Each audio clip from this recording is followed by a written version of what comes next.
इन प्यारे बच्चों, welcome to Bharatvarsh classes. प्यारे बच्चों, कैसे हो आप सभी? आशा करता हूँ आप सभी अच्छे होंगे, स्वस्थ होंगे। तो बच्चों, हम लोग कक्षा 6 गणित पाठ्य पुस्तक में प्रश्नावली 8.1 को पढ़ रहे थे। इसके पार्ट 1 में हमने प्रश्न संख्या 1 से लेकर प्रश्न संख्या 6 तक अच्छी प्रकार से कवर किया था, और आज हम प्रश्न संख्या 7 से लेकर प्रश्न संख्या उसके आगे जितने भी प्रश्न हैं हम लोग करने वाले हैं। तो चलिए बच्चा, प्रारंभ करते हैं प्रश्न संख्या 7 से। तो प्रश्न यहाँ दे रखा है प्रश्न संख्या 7 में, किसी परेड में कैडेट मार्च कर रहे हैं। एक पंक्ति में 10 कैडेट हैं। यदि पंक्तियों की संख्या ज्ञात हो तो कैडेटों की संख्या प्राप्त करने के लिए क्या नियम है? पंक्तियों की संख्या के लिए n का प्रयोग कीजिए। प्रश्न बहुत ही सिंपल है।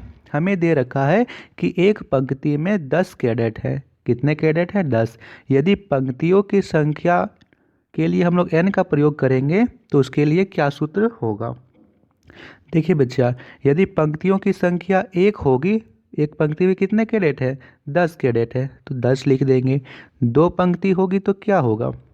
आप लोग अपने से बचाइए कि एक पंक्ति है तो 10 कैडेट, यदि 2 पंक्ति है तो क्या होगा? 10 गुने 2, है ना? कितना हो जाएगा? 20। 3 पंक्ति है तो कितना होगा? 10 गुने 3 यानी 30 कैडेट। तो हम लोग क्या कर रहे हैं, जितने भी कैडेट बढ़ते कि जितने भी पंक्ति की संख्या होगी उसकी गुना 10 से कर देंगे। यानी सूत्र हमारा क्या होगा? 10 की गुना हमें n से करनी होगी, क्योंकि पंक्तियों की संख्या यहाँ पे कितनी दे रखी है? n है। तो यहाँ पे लिखेंगे इसका आंसर में 10n। जितने भी पंक्ति होंगे उसकी गुना n से, जिसकी गुना 10 से कर देंगे। n का मतलब है पंक्तियों की संख्या। इसका उत्तर क्या होगा? 10n इसका उत्तर हो जाएगा। 8वां प्रश्न यहाँ पे दे रखा है। 8वां प्रश्न यहाँ पे आपके सामने है। अंग्रेजी अक्षर F का प्रतिरूप बनाने के लिए आवश्यक तीलियों की संख्या के लिए सारणी को पूरा कीजिए। ठीक है। अब यहाँ पे प्रश्न F की आकृति, F का प्रतिरूप बनाना है। तो ये देखिए, यह रहा F। ठीक है, F कुछ इस प्रकार से बनता है। तो इसके लिए कितने तीली चाहिए? एक तीली हमारा यह हो गया, एक तीली यह, और एक तीली ये बड़ी वाली, यानी कुल 3 तीली लग रही है। एक F की आकृति बनाने के लिए कितनी तीली लग रही है? 3 तीली लग रही है। ठीक है, 3 तीली। यदि F की एक आकृति बनाएंगे तो तीली की संख्या कितनी हो जाएगी? 3। ठीक है, 2 आकृति बनाएंगे तो 3 की गुना 2 से कर दीजिए, क्योंकि 3 दूनी 6 लगेगी। यानी 2 आकृति आपको बनाना है तो 3 दूनी 6। 3 आकृति बनानी है तो 3 तिया 9। 4 आकृति बनानी है तो 3 चौक 12। 5 आकृति बनानी है तो 3 पचे 15। 6 आकृति बनानी है तो 3 छक 18।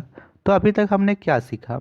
हमने सीखा कि जितने भी F की आकृति बनानी होगी उतनी तीलियों को हम लोग गुना कर देंगे। ठीक है, यानी एक बनानी पड़ रही है तो 1 की गुना 3 से कर देंगे, क्योंकि एक F की आकृति बनाने में 3 तीलियां लग रही है।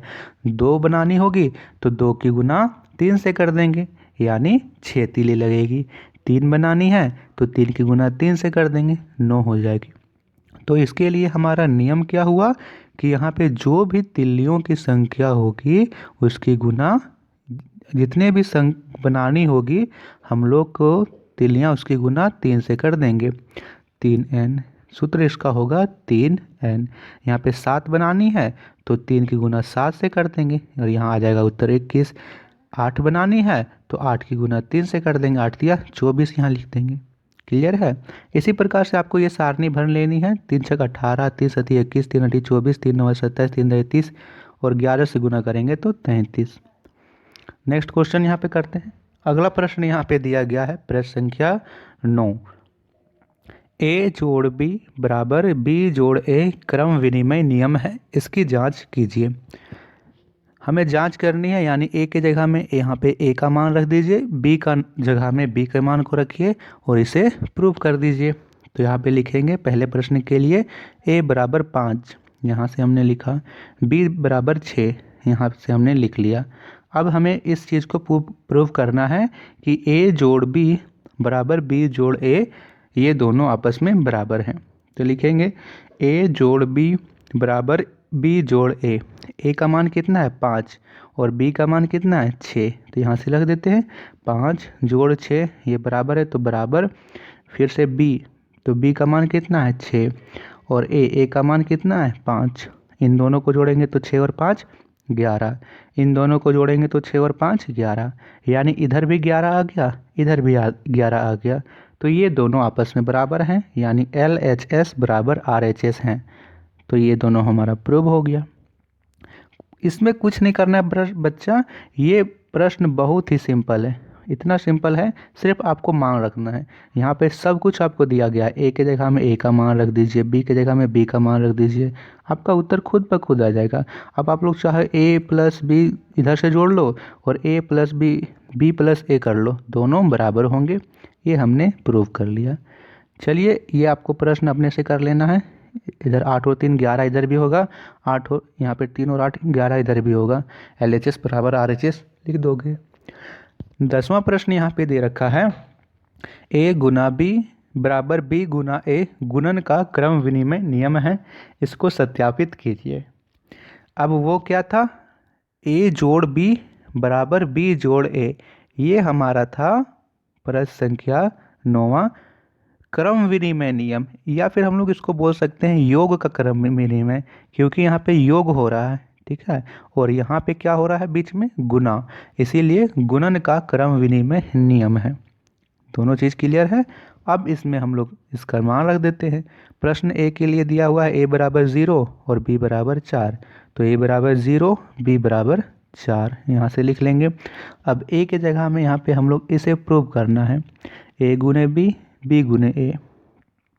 तो a के जगह में a का मान रखते हैं, a का मान कितना है, यहाँ पे a का मान है 0 और b का मान है 4। सबसे पहले इसे लिख लीजिए, a गुने b बराबर b गुने a के जगह में 0 और b के जगह में 4, तो 0 गुने 4 बराबर है, तो बराबर b के जगह में b का मान 4 और a के जगह में 0, तो 4 गुने 0।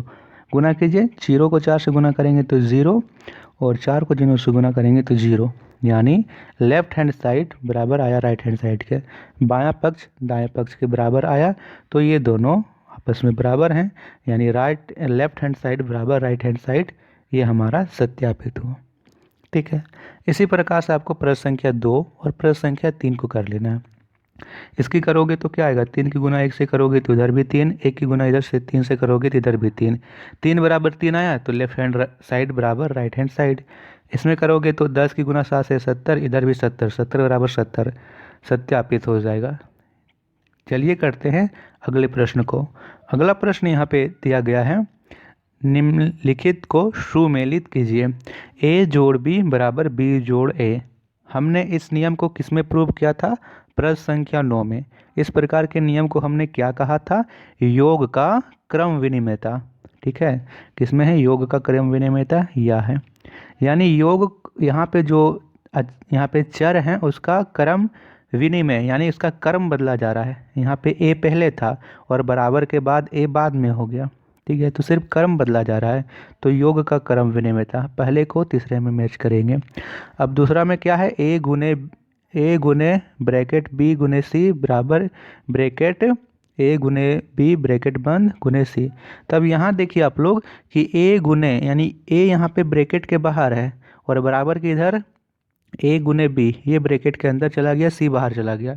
तो इसमें क्या हो रहा है, इसमें हो रहा है गुणन का सहचार्य नियम। क्या हो रहा है, गुणन का सहचार्य नियम। चौथा यहाँ पे तीसरा प्रश्न दे रखा है, a गुने b बराबर b गुने a। यहाँ पे सिर्फ b का क्रम बदला गया, इसमें कोई भी ब्रैकेट नहीं है। तो जहाँ भी ब्रैकेट नहीं हो, सिर्फ यहाँ पे चर का क्रम बदला जाए तो वहाँ पे होता है क्रम विनिमयता। और यहाँ पे गुना हो रहा है तो गुणन का क्रम विनिमय। तो लिखेंगे, इसमें मिलाएंगे गुणन का क्रम विनिमय नियम। जब जोड़ से बदला जा रहा है तो योग का क्रम विनिमयता, और जब गुना से बदला जा रहा है तो गुणन का क्रम विनिमयता। अब इसमें क्या है, इसमें तो सहचार्य नियम हो रहा है और इसमें सिर्फ योग है, तो योग का सहचार्य नियम इसमें पहले में मिला देंगे। और पांचवा है यहाँ पे योग गुना योग दोनों है, तो इसको अंतिम में इसमें मिलाएगा योग पर गुणन का वितरण नियम। इस प्रकार से आपको कर लेना है। ठीक है बच्चों।